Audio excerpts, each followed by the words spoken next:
they needed to fix, and that's just mental.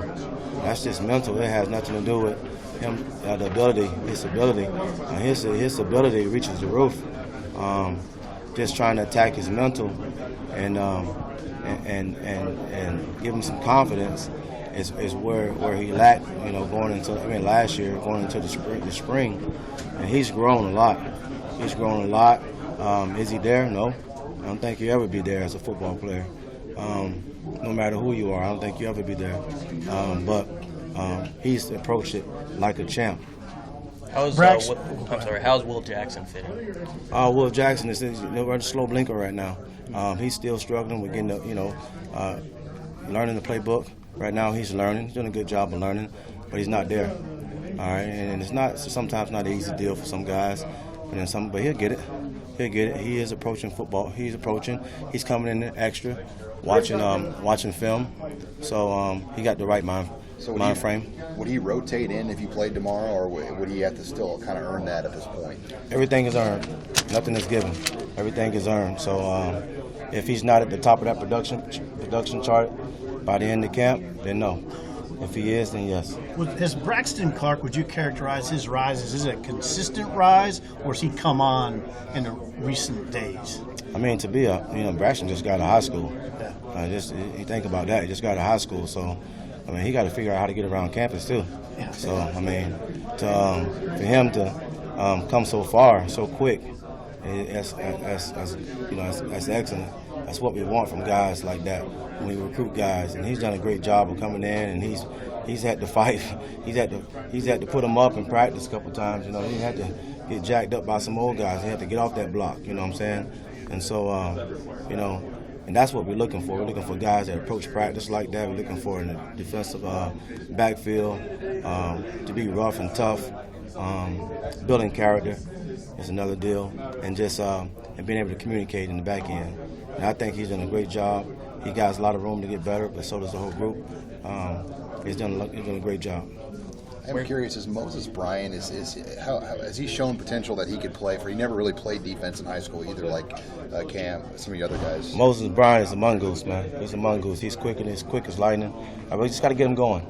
He just got to get him going. Some guys approach this thing, they get in this deal, and football, they've been coached like this in high school, and they understand the game.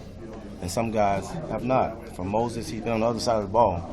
He's been on the other side of the ball. So just learning the position and learning this and learning that, it's a lot going at him in 20-some days of camp. It's just a whole lot. But he is someone I definitely want to coach, look forward to coaching. He is fast and he can move. Were you surprised he had no offers out of high school? He told me he had Florida State. So I don't know. He said he was committed to Florida State. So, if that is true, and that he didn't have any, I'm surprised. How's JoJo Very surprised. doing? JoJo's doing excellent, man.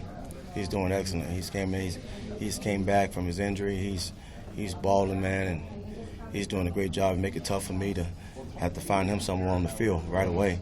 He is definitely going to be a great for the secondary, great help for our defense.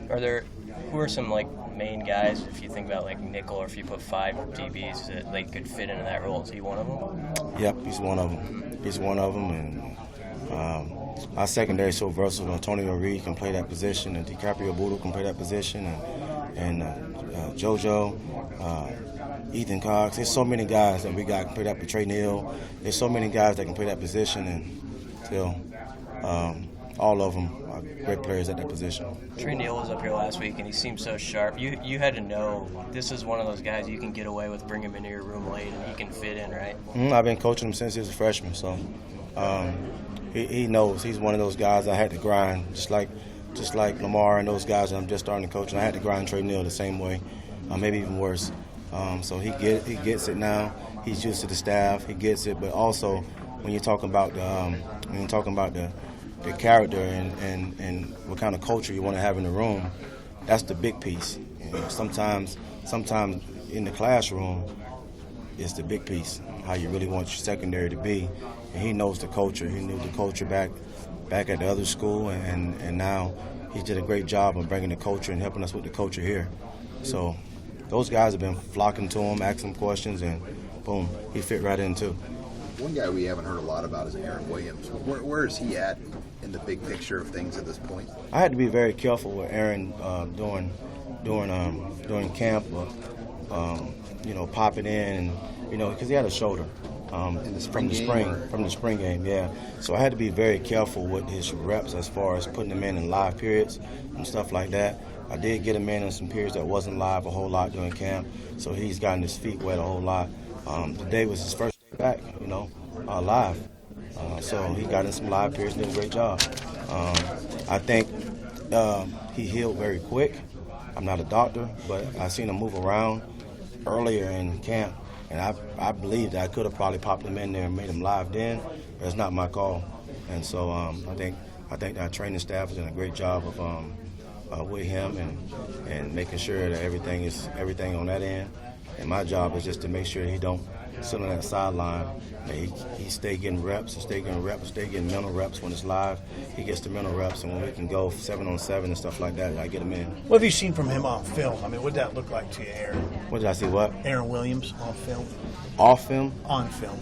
What's his game look like to you? I coach him, so he's getting better every day. He don't look like nothing on film that he don't look like off film. He's done a great job, man. He's done a great job. He's taking the coaching. One of the big things you see about him, he can get our defense lined up, and that's perfect. And that's what we want. We want our safeties to get the guys lined up. We want our safeties to make the calls, make them loud, be confident with the calls, be in the right spots. He can do it all. So he's done a great job of that. How hard has it been, though, for him? He's like the most experienced guy maybe on the defense, or one of them at least, and he hasn't been able to really probably been out there like he probably wants to be. Yeah, well, I think it's been hard for him mentally, and because, every athlete, wants to be on the field. They don't want to be on the sideline hurt. So I can just imagine how he's been feeling, been wanting to get out there with the guys, And we have a close group, and I can just imagine how much he wanted to go out there and hit those guys in those scrimmages and stuff like that. But he couldn't go out there right then. But he's been great in the room, man. He comes sharp every day in meetings. He's bringing his notepad. He's taking notes. Young guys, he asking questions. I barely got to talk sometimes. He'll speak up on the field when he's getting his rep. He fly out there. Today I had him in the run ones group. Today I had him in the twos group. Today I had him in the threes group. I had him in all the groups. Get him reps, and don't worry about the group. Boom, he's in there. So I had him in all the groups. Like I told you guys, there's no one group, two group, three group. He was in the one group today. He was in the two group today. He was in the three group today. So was Trey Neal. Trey Neal was in the three group today. It doesn't matter. What matters is guys that run on the field. That's how you want it to be. You want guys to not being selfish, not worrying about what group I'm in. It's when my number is called, I'm out there. And that's what I really want the culture to be like. And that's what it's all about. It's not about who's first group, who's second group, third group. It's about who's out there. Whoever's out there, that's the first group.